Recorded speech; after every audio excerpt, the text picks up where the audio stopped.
In the top stories, Ministry of Gender Affairs launches mentorship program for girls. Minister Douglas meets with officials of Chamber of Industry and Commerce, and Education Minister promises to pursue 7 priority areas for the sector.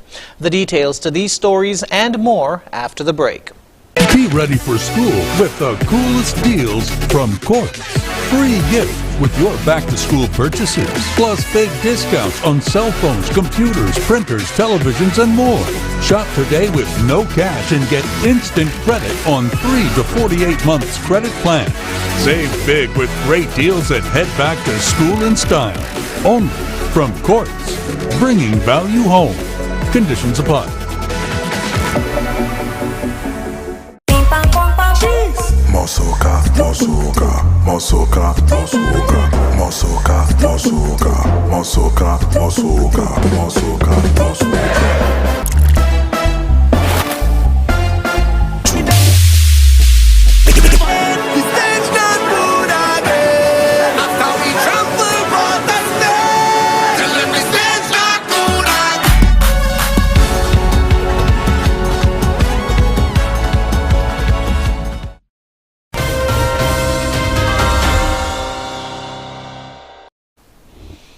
Hello and welcome to the ZIZ Major Newscast. I'm Jason Davis.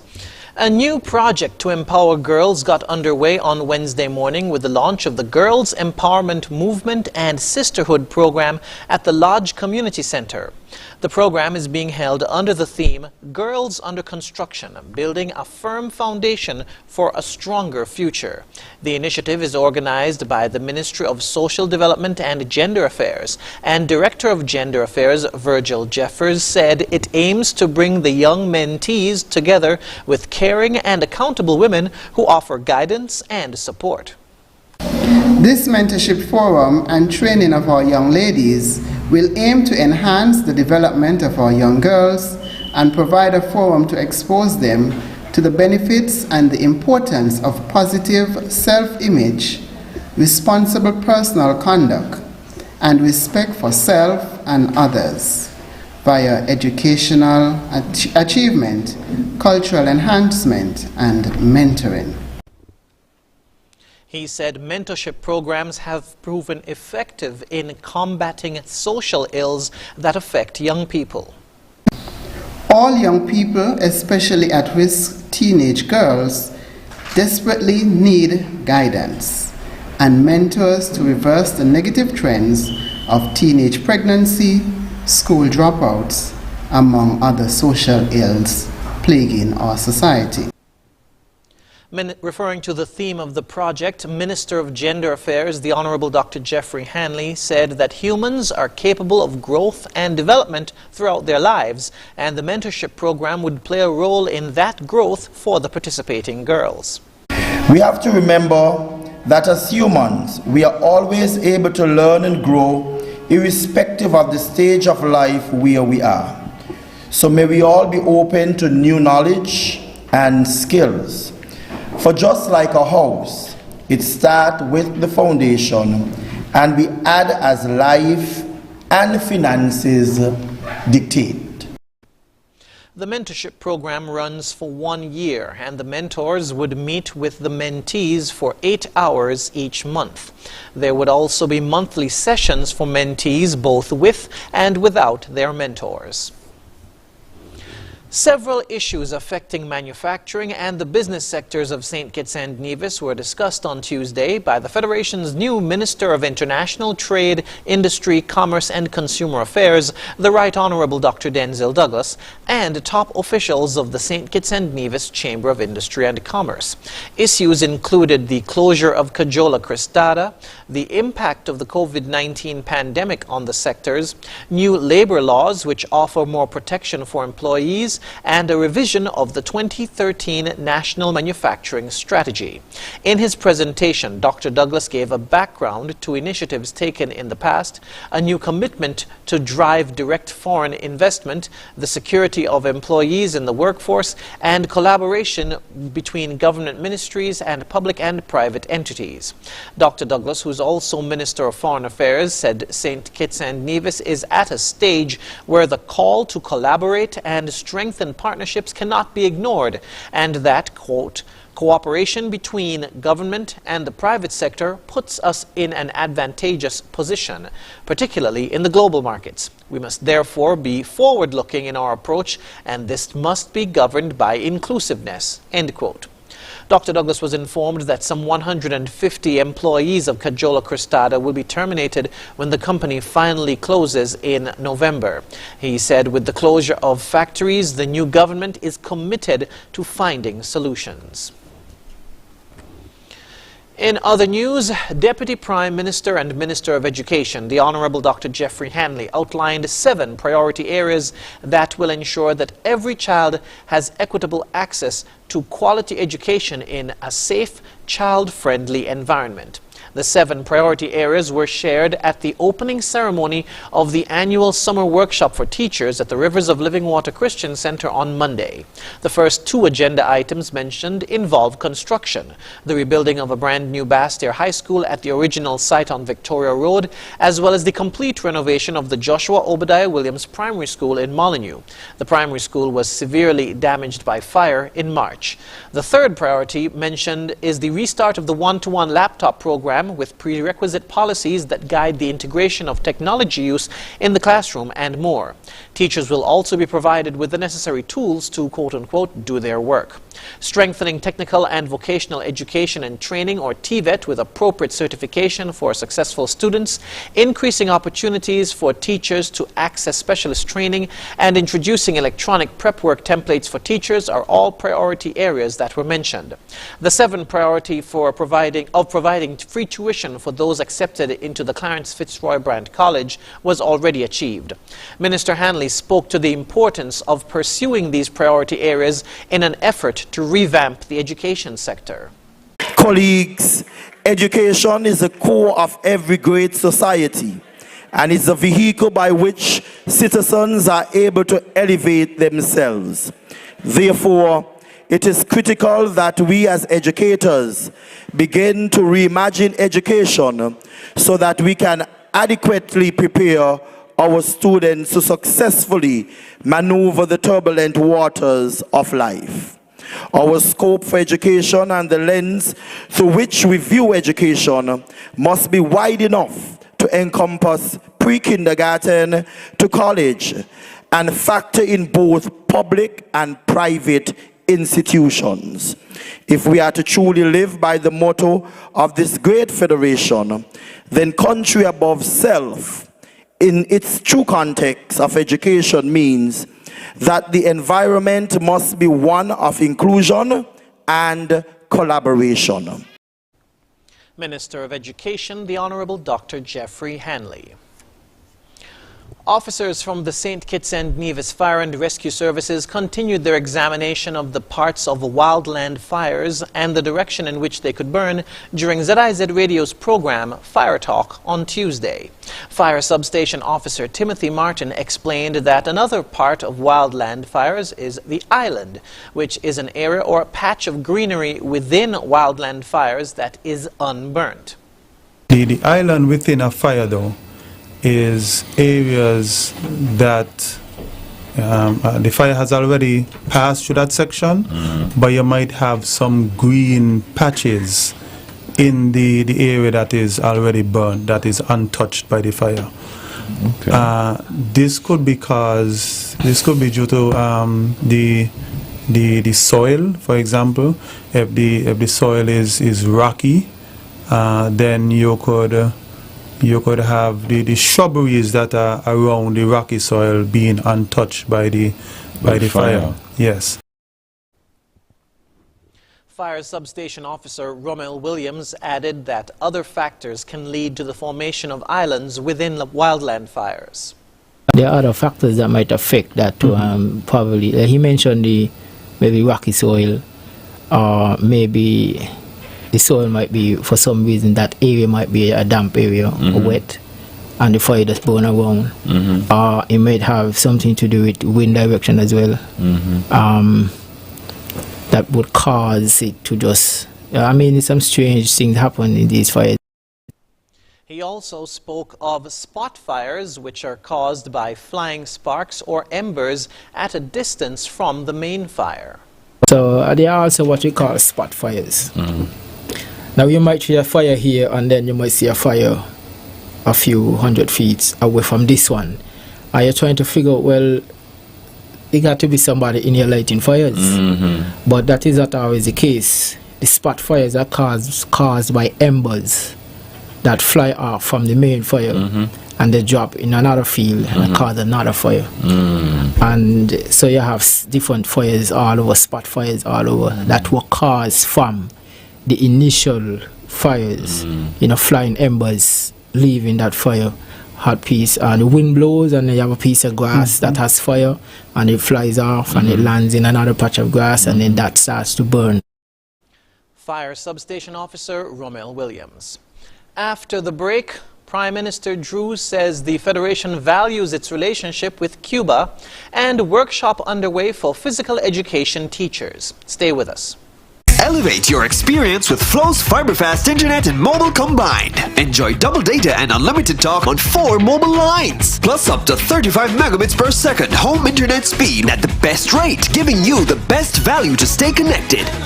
I think our Flow mobile is elevated. You think? An elevated experience starts with Flow at home, powering double data and unlimited talk on 4 mobile lines at the best rate. Visit a Flow store to sign up today. Mommy, where did you get all these groceries from? When my mom was a child, my grandma was only able to provide just what they needed. When my mom got older, she was then able to provide what they needed and some.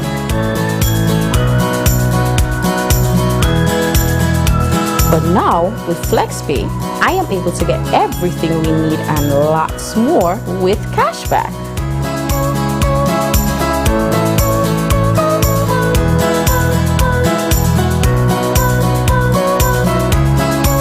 Wow, Mom, I hope this never ends. For the last 25 years, SN Hospice Company Limited has given customers millions in cashback for free groceries with every hire purchase in their never-ending cashback.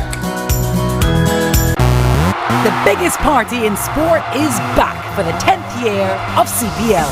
That is magnificent. CPL will be bigger, better and louder than ever, with more sixes, more entertainment and more of the world's best players.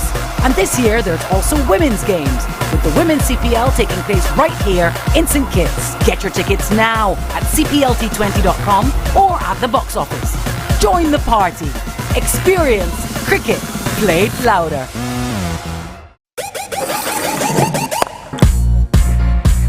CPL T20 has come again to St. Kitts and Nevis, right here at our own Warner Park, where the spirit of Caribbean cricket will come alive. This year marks 8 years of Republic Bank's prestigious position as the official banking partner of CPL Cricket.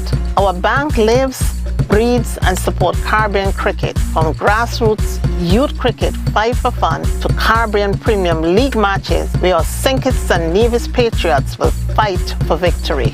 Republic Bank gives you many ways to win and get into the game. Just log on to our website, Facebook and Instagram platforms, or tune in to our radio programs to learn about the Season of Sweetness summer campaign and ways to win with Republic Bank, the official banking partner of CPL 2022.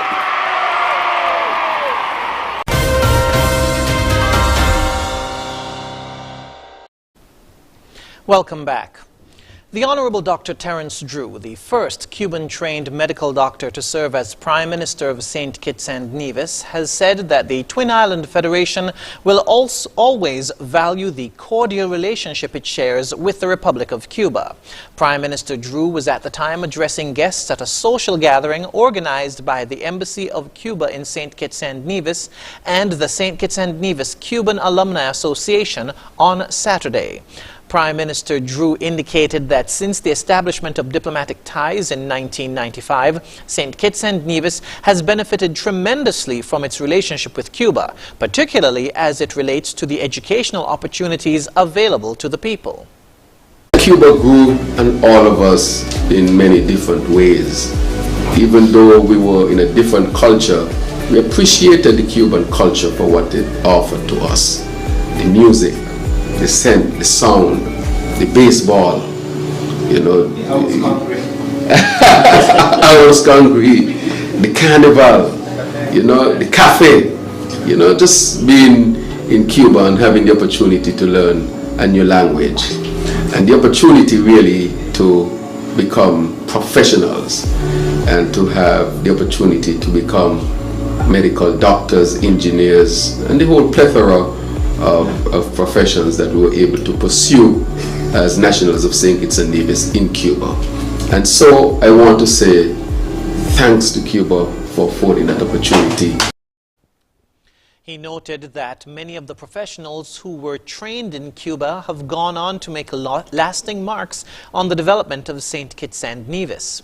I think we have contributed significantly across, not just medicine, even though that is the most popular of the professions, but I think when you go across St. Kitts and Nevis, you will find Cuban graduates among the professional fields, whatever they might be. And that is to show that Cuba is very serious about education. To date, more than 100 nationals of St. Kitts and Nevis have benefited from professional training at various universities in Cuba in areas of medical sciences, economics and engineering, among others. Currently, there are more than 24 students pursuing career studies in Cuba. Dr. Drew also used the occasion to repeat the commitment of his administration to continue and foster even closer ties between St. Kitts and Nevis and Cuba. Physical education teachers across secondary schools in St. Kitts are participating in the annual summer workshop organized by the Ministry of Education. The workshop started on Tuesday and will end on Friday. Chief Education Officer Francil Morris explained to the teachers that during the workshop they'll be provided with the necessary skills and knowledge in their respective subject areas. Therefore, over the next 4 days, you will be provided with the necessary actions needed to ensure that all of our students can achieve their full potential, which sees them eventually making positive impact in our community. The teachers have registered their satisfaction with the workshop so far and also noted some of the lessons they've learned. The workshop has been very satisfying. It teaches a lot about PE and about the new technology that is being implemented in the world of education, because now that education is not only physical when it comes to PE, but it's also technological and also structural. So we learn a lot of how to impact students not only physically and mentally but also emotionally. Well, the workshop for the past 2 days is going well, both practical and theory. Yeah, I'm quite satisfied as well. I learned a lot in the past few days. Things that I learned, I'm planning to implement them when school starts as early as possible to improve my sessions from last school year. Lawson Webb of the Charles E. Mills Secondary School and Alberto Hewlett noted their biggest takeaways from the sessions. Last school year I wasn't really teaching on the first farm, so I didn't know much about the new curriculum, and coming to these sessions for the past 2 days opening up my eyes to the different strategies and pedagoggy that we could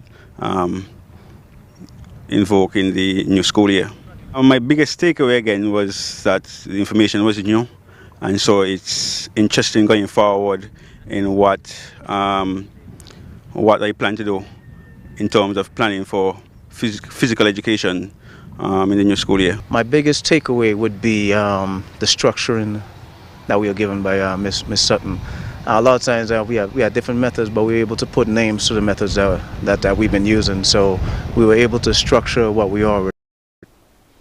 The teachers all agreed that they would implement what they have learned into their classroom activities. The physical education workshop was hosted by Michelle Sutton, Health and Wellbeing Coordinator in the Curriculum Development Unit.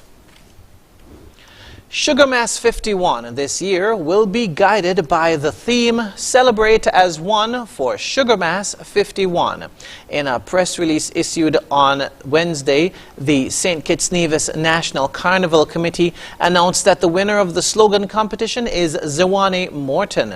The Carnival Committee said they received more than 200 entries and a group of Carnival stakeholders selected the winner.